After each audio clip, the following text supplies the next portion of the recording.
Hi there, Michael from the Academy. Hope you're well today. We're actually in the school garden classroom and this is where the students come down every day, 5 days a week. We might be saving seed here, we might do some potting up in here, but then we'll go outside. But I've got a question for you. What classroom at school can you teach students all these topics?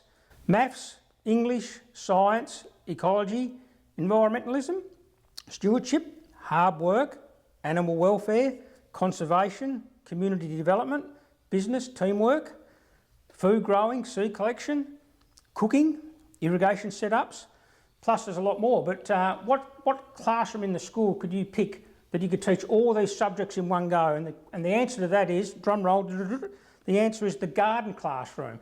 Because all these topics, when you go outside of the classroom, are all valid. So maths, English, science are all topics that you use in a practical way in the garden.